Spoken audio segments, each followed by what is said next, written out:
Good morning. My name is Dave Greenlee, and great folks and good stories. And this morning we're with Tyler Wolf and Taylor Armstrong. And these two gentlemen are running for the school board for the district of the city of Urbana. And Demora is going to ask him what he needs to have. Taylor, you. Mm-hmm. So why are you running for school board? It was unplanned. It wasn't really expected. But, folks who knew me, I knew that I had, political aspirations to an extent and very community-minded, and that's why I'm running at the end of the day.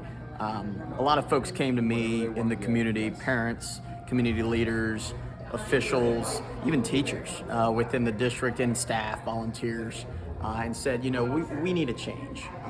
We need people on the Board of Education that have been recent consumers of education as it is now. And I'm running primarily because I have familiarity with where the education has been, where it is now, and where it's going to have to be in the next 5, 10, 15 years if our district is to be a place where it's competitive, where we're getting students coming to Urbana, bringing them back into the school system. And then obviously our community has a huge opportunity in the next 5 years, and we can go down that rabbit hole a little bit more in terms of what's all going on community-wide that's going to impact the schools to an extent and how we plan for that change. But I'm running because I want, I'm an alum, class of 2018. I want Urbana to be a competitive school. We're a place where parents have no issue and frankly would want to fight for their students or their kids to attend at the end of the day. That's kind of the basis. So, Taylor, why are you running for school board? A lot of the same things as what Taylor just said. I grew up here. I went to school here. I graduated from here. A lot of my friends graduated from here. Along that, my kids. I have 2 small children that are in the school system right now. They are cuties, man. He's got skin in the game. Yeah. So I got skin in the game, because like he just said, I've had no complaints with the school system so far as my kids. They've been very lucky with the educators they've had. And like he said, there's a lot of potential for growth in the city for the next 5-10 years, and I just want to do my part to make sure the education system keeps up with that. And like again, it's a very common theme is, well, we need change, and it's pretty much a vague we need change. Right. But if you want to, I don't want to sit on the sidelines and just say we should do this, should have done that. I'd throw my hat in the ring, and I want to be one of the guys in there helping with whatever that change may be to better the kids. So would you view yourself as a collaborator or an outsider, or? The definition of outsider is I'm probably not going to be that. Okay. I guess if you want to say collaborator, but yeah, I want to be in there in the mix, helping out with this, and being part of the initial charge instead of sitting on the sidelines. Okay, so your leadership style then will be?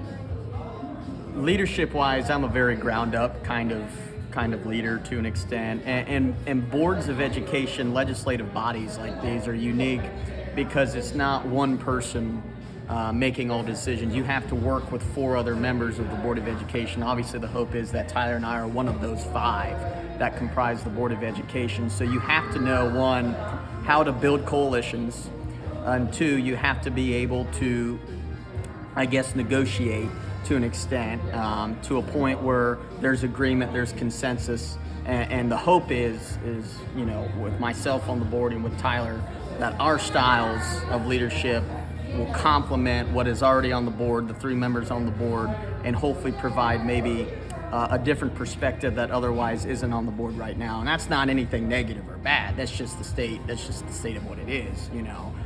Having been through the school system within recently 10 to 20 years, I think is crucial in that regard. And I'll mention, leadership-wise, it's easy to, we always like to say change. Change this, change that, change. But what does change actually look like? That's the hardest question that candidates for any office, that people all the time, it's easy to say we want change, but what does that look like?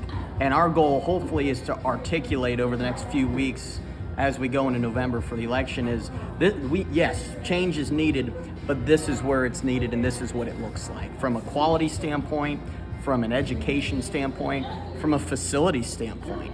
And unfortunately, from a current leadership standpoint, I think there's a lot of, how do I put this? There's a lot of disagreement with where district leadership is at and where the community wants to see the school in the next 5-10 years, or even right now to an extent.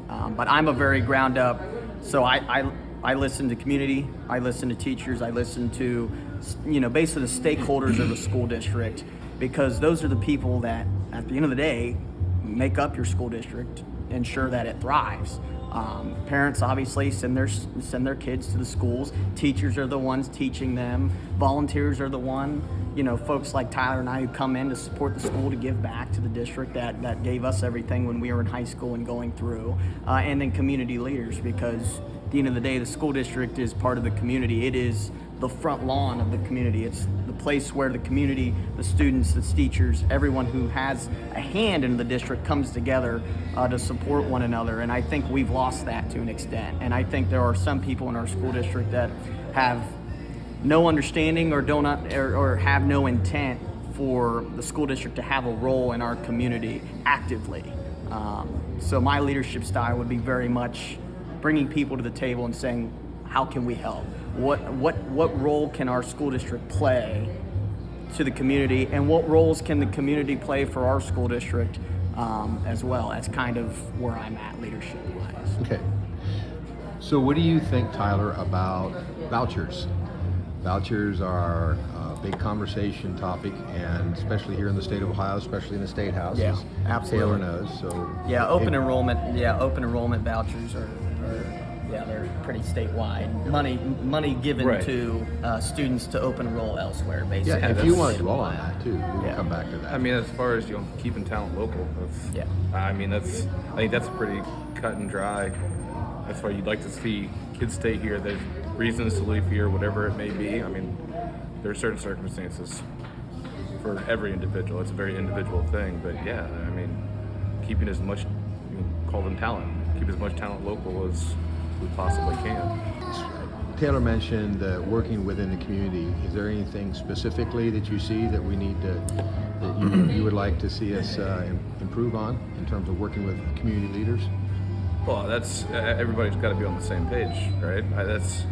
Any community that thrives has good public education, or a good education system, good public services, good public works. Yes, everybody has to be in unison with the same goal, and that goal is to advance the area forward. So that's a matter of communication.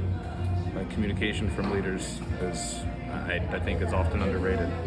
So yes, hearing people's opinions, listening to ideas, constructive criticism. Yeah, communication is the backbone to everything here, in my opinion. How long do you anticipate being on the school board? I am committed, obviously, to 4 years. Which is the term of office? Right, correct. That's the term of office. I'm not going to look 8 years. My time frame right now, assuming I get elected, is 4 years. What am I going to do January 1, 2024? And what do I want to see and hopefully get done by January, or I guess December 31, 2020? It would be 2026. No, 27 or 28. Yeah, or no, 3 years. The election would be 2027. November. Yeah. So basically, by 2027, where do I want to see Urbana City Schools on my time at the Board of Education? And then when we get to 2027, if I feel like I've done my job, do I need to stay on? I don't know. Do I feel like I can take what I learned, take what I accomplished with my fellow board members collectively, and apply that elsewhere? I don't know. I'm not gonna look too far ahead right now, or else I'm gonna lose sight of where I am right now and what needs to get done right now. And when I say now, but assuming we get elected onto the board, but I don't like planning 10 years in ahead, because so much can change. I mean, like I said, Dave, I didn't even plan to run for this. I'll be completely honest with you. Everyone's like, oh, come on, you've always wanted to run. I said, not really. I kind of wanted to, work, get some financial stability, get some stability as People will say you're an opportunist. Yeah, exactly. I mean, to an extent, I wasn't looking for the first thing. No. Opportunism is, in politics, can sometimes be a negative thing because it I'm warps. smiling with a certain governor that we all know who's struggling right now. Yeah. And we'll leave that one alone. Right. Yeah. I mean, and it'll be left to see if that's opportunism or if that was an authentic decision. But anyway, neither here or there. Point being, I think it's unfair for the voters. It'd be unfair for me to already be looking at the next thing when I haven't even gotten to where I'm trying to go right now with this position and where I want to see. So that's the commitment I make to people is like, don't worry about what I'm going to do after this term. I need you to focus on, and I'm going to focus on, what can I do in the next 4 years to get results for the district that we want to see collectively as a board and frankly, I would argue as a community.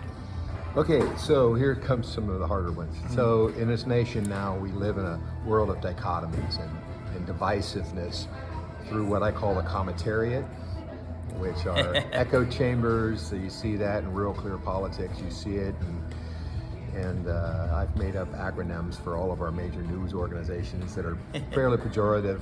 But anyway, one of the things that I found in talking to people in the community is that stuff really doesn't apply. Yeah. And people get juiced up about it on Facebook and Instagram and what have you, but at the end of the day, they see their neighbor in the grocery store and they apologize if they've gone over the top, or they apologize online. So what role does that dichotomy and those divisive issues play within your political understanding in a local environment? I think we can put all that to the wayside. I think that's almost silly to reference that stuff when all of that is solved by conversation.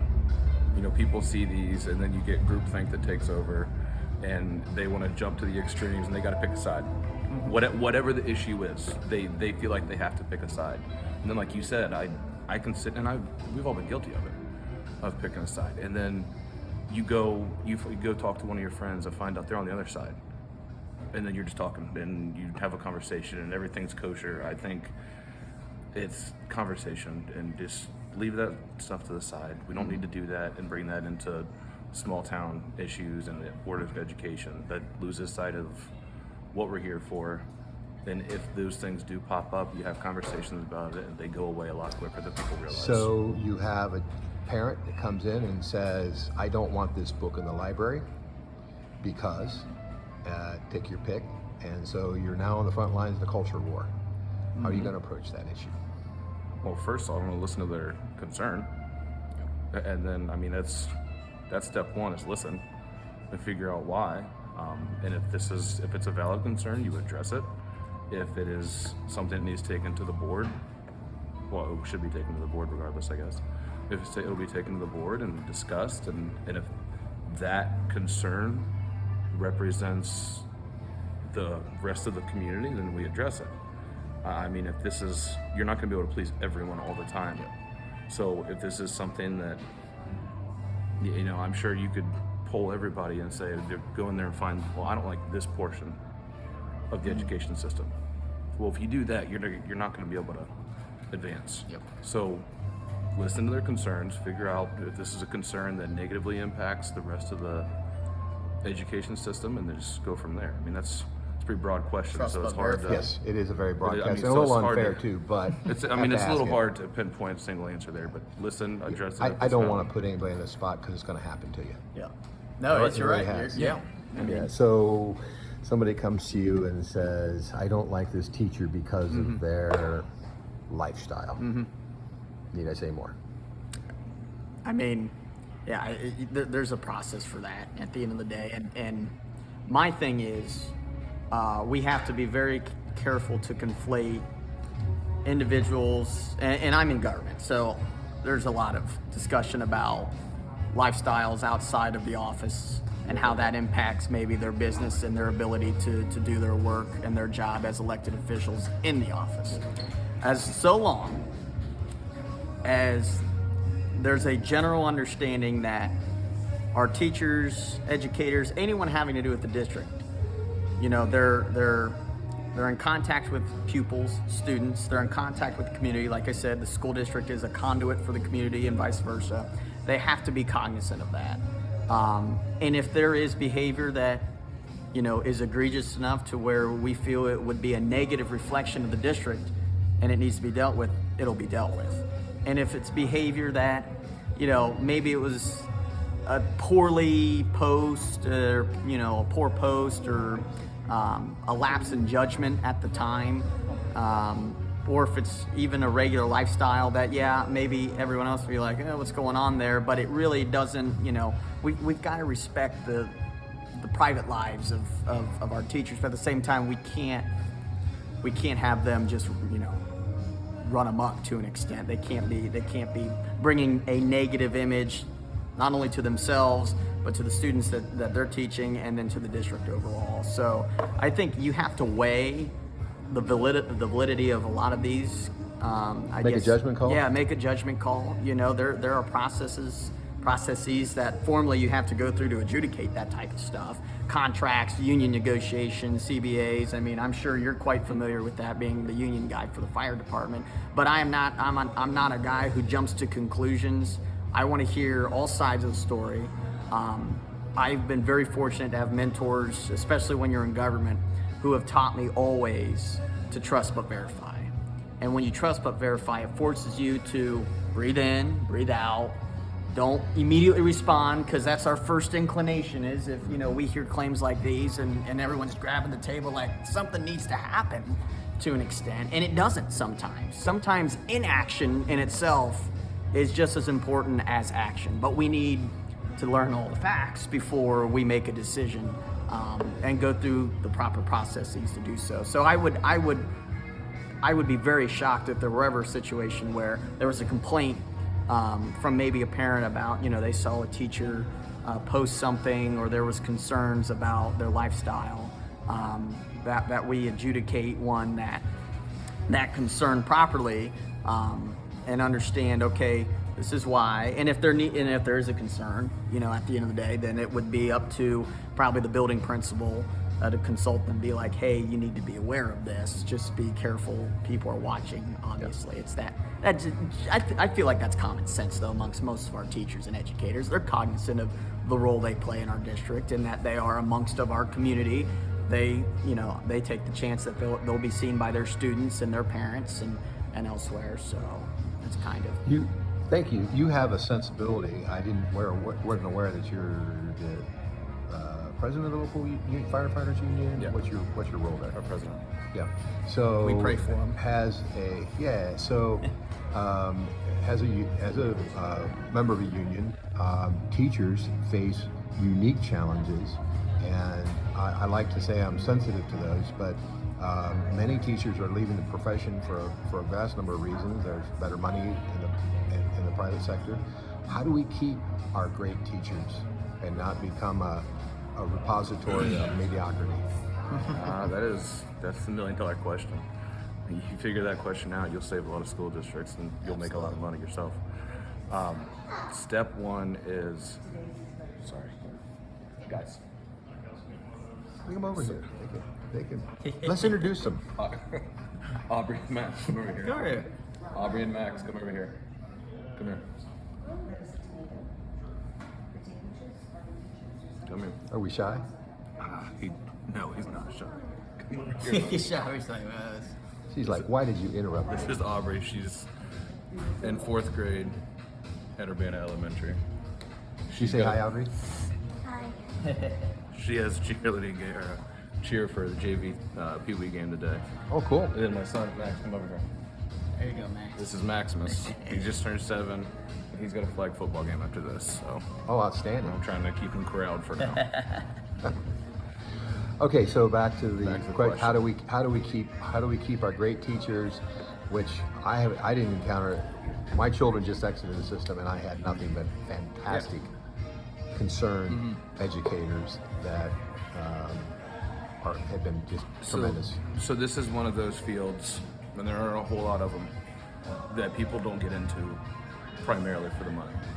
They get into it because it's something they want to do and something they feel strongly about. I mean, this is, why would you do it otherwise? Is a question. From a financial, yeah, you know why? Yeah. So they know that they're not going to come in and get rich being teachers, educators, but it doesn't take money to increase morale. and this isn't an education system idea. This is globally for every workforce. If you make teachers, educators, everybody in the school board or in the school feel that they are empowered to act how they feel, comfortable, all these things, they're validated in what they do.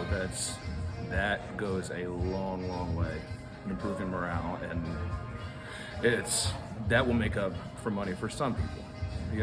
There are going to be some that are like, well, I just need more money and that's it. That just is what it is. You can't please everybody. But most people, they want to feel comfortable. They want to feel validated, listened to. They want to be heard. And then, if they're the focus, I don't know, this is going to be a question later, but it's for the board is focus on the teachers, and the teachers will focus on the students.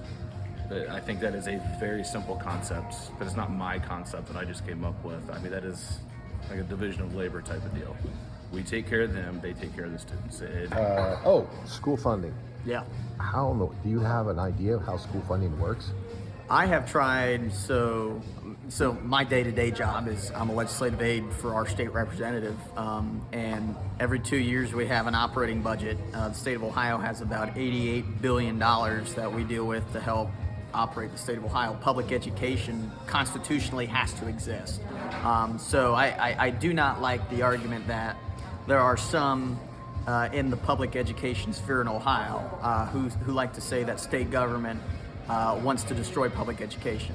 Well, we can't because it's in our Constitution, even if we wanted to destroy quote unquote public education. So that's, I just want to throw that out there. So we have to deal with it. Obviously, it has to be dealt with. The conversation this year was, as you know, Cup Patterson was kind of the response from Bob Cup and Representative Patterson at the time to address the disparities that the current school funding system that the Ohio Supreme Court ruled 20 some odd years ago was unfair and unconstitutional.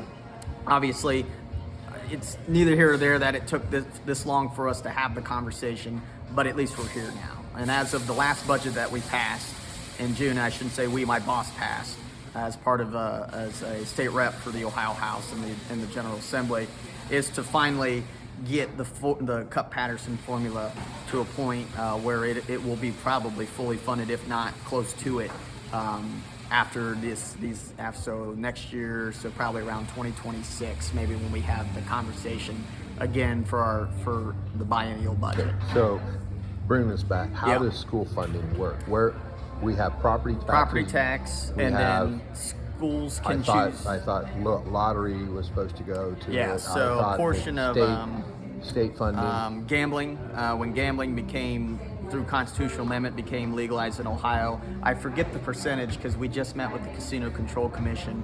I think it's like 40% of the profit that the casinos make is injected into the fund that goes towards public education, K through 12, ODE. I don't know exactly where that money goes, where those dollars go. Like I said, we're still trying to, open up that can of worms. Lottery, I believe there's a portion. I don't know the percentage. I believe sports gambling. Now that's legalized. I don't know. I think close to 100% of those profits actually go just to the schools. I don't think they really go anywhere else. Maybe a portion, obviously, back to casino control.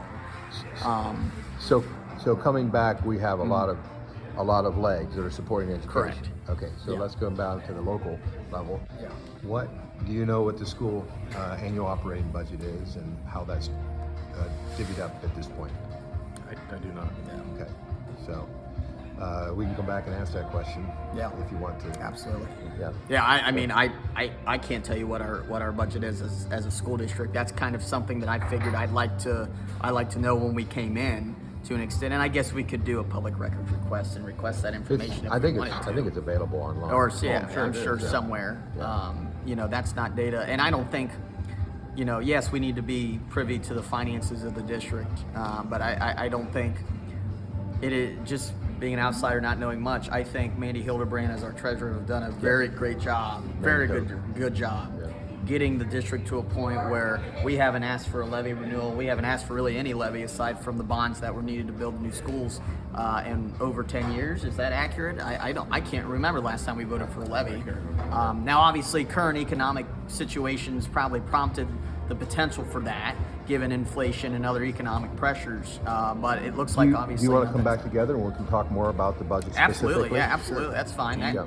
Okay. That's a whole. That's probably a whole topic we need to spend a whole interview on. Yeah, Frankly, I think so. Is the and finances. I'm gonna ask that too. So we're gonna wrap up here because I know you've got a flag football game, and I'm assuming you're the coach. I'm one of them. Yeah. You're one of the coaches. Dandy gear you guys both have on here. Yeah, golf match today, and he's got Pee Wee football. I got a lot of Urbana gear. Yeah. And I think that's the big thing about us, and I just want to mention it, is that we have skin in the game one way or another. He's got kids, and he's a volunteer coach. I'm a volunteer. I coach. I help wherever, because to us that's how it should be. You know, as alums and as folks who have stayed in this community and want to invest in this community, we have skin in the game at the end of the day. And that's not to say that the other board members and that people in the school district don't have skin in the game, but I think we want to bring that understanding that the school has a role to play in the community. And in order to play that role, we have to ensure certain quality measures. We have to ensure certain offerings. We have to ensure certain types of educational curriculum that show that that the school district is a good steward of the community, and that its doors are open for partnerships, for business, workforce development, all those types of things.